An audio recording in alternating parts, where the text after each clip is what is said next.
Class 9 का मैं एक नया चैप्टर शुरू करने जा रहा हूँ। एक महत्वपूर्ण चैप्टर है गुरुत्वाकर्षण के। गुरुत्वाकर्षण के बारे में समझना इसलिए ज़रूरी है क्योंकि आप सुनते होंगे कि चंद्रमा पर चंद्रयान 3 सक्सेसफुली लॉन्च पहुँचा, मंगल ग्रह पर मंगलयान भारत भेजा। तो स्पेस के क्षेत्र में भारत का जो है वो बहुत बड़ा नाम है। तो अगर ये सब चीज़ों को जानना है तो गुरुत्वाकर्षण के बारे में समझना होगा, क्योंकि आगे के क्लास के लिए बहुत उपयोगी है। तो गुरुत्वाकर्षण के पहले सबसे पहले बताने वाला इसके बारे में आइजैक न्यूटन था। सुने होंगे कि उसके माथे पर सेव गिर गया था और फिर उसने गुरुत्वाकर्षण के नियम का खोज किया। आपके मन में आता होगा कि सूरज के चारों ओर पृथ्वी क्यों घूमती है, पृथ्वी के चारों ओर चंद्रमा क्यों घूमती है। ये सब आकाश में है, कोई किसी के साथ बंधन नहीं है, फिर कैसे स्थिर है। तो इन सभी चीज़ों के बारे में आपको इस चैप्टर में ज़्यादा से ज़्यादा समझाने का प्रयास करेंगे। तो सबसे पहली बात है कि हमारी पृथ्वी, सूर्य, चंद्रमा कहाँ है, या तारे या ग्रह। तो ये सभी ब्रह्मांड में। ब्रह्मांड का मतलब क्या? ब्रह्मांड को अंग्रेजी में कहते हैं यूनिवर्स। देखो, यूनिवर्स लिमिटलेस है ना। यानी जितने भी, अब आपको क्या उदाहरण दें कि सूरज जिस गैलेक्सी का एक सदस्य है उसमें अरबों सूरज है, और ऐसा अरबों गैलेक्सी ब्रह्मांड है। ब्रह्मांड का ना आदि है ना अंत है। तो जितने भी खगोलीय पिंडों, पृथ्वी, सूरज, चंद्रमा, मंगल ग्रह, बुध, जो भी है, तारे हैं, सब ब्रह्मांड में है।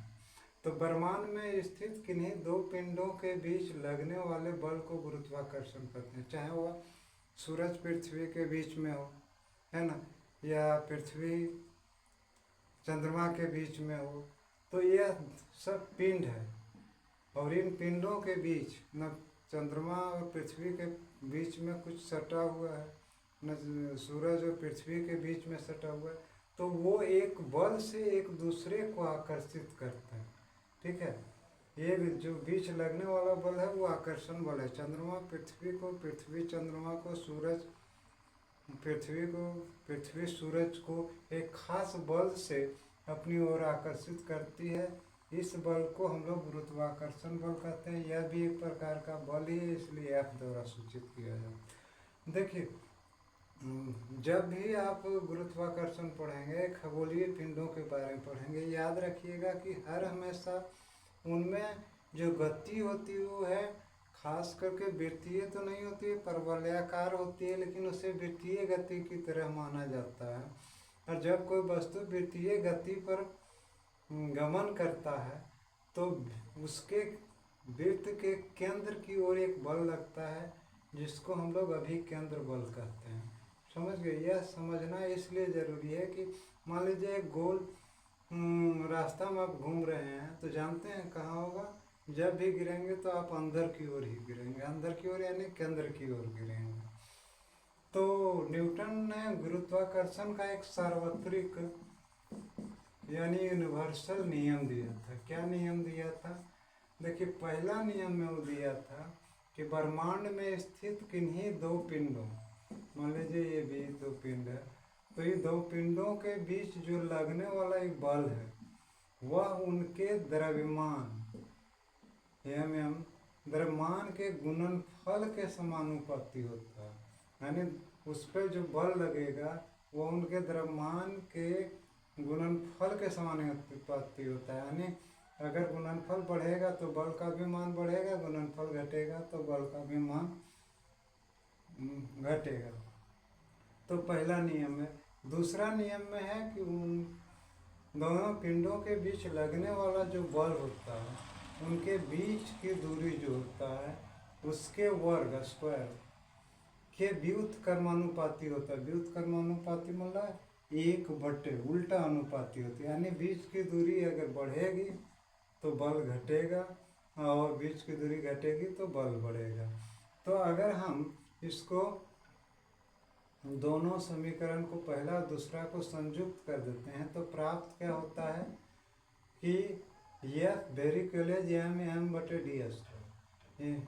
और ऐसा नियम है कि जब समानुपाती का चिन्ह हटाते हैं तो बराबर आता है और एक कांस्टेंट आता है। तो यहाँ कांस्टेंट के रूप में हम जी ही लिखते हैं, तो यहाँ बराबर आया और कांस्टेंट के रूप में जी आया, तो जी एम एम बटे डी स्क्वायर। ये जी जो है वह गुरुत्वाकर्षण नियतांक है, ग्रेविटेशनल कांस्टेंट है, यानी इसका मान हर हमेशा फिक्स रहता है। आगे आपको बताया जाएगा कि आप लोग पढ़ेंगे कि गुरुत्वीय बल क्या है, ठीक है। फिर इस जी का मान कितना होता है, गुरुत्वीय त्वरण जी का मान कितना होता है, ठीक है। तो आगे वीडियो मैं क्रमशः एक एक करके, ये तो गुरुत्वाकर्षण का पहला वीडियो होगा, इसलिए आपको वहाँ लिखा हुआ दिखेगा गुरुत्वाकर्षण भाग 1। फिर इसी तरह हम आगे वीडियो आपको बताते जाएंगे और क्रमिक रूप से आपके सब्जेक्टिव प्रश्न और ऑब्जेक्टिव प्रश्न का भी उत्तर आपको मिलता जाएगा।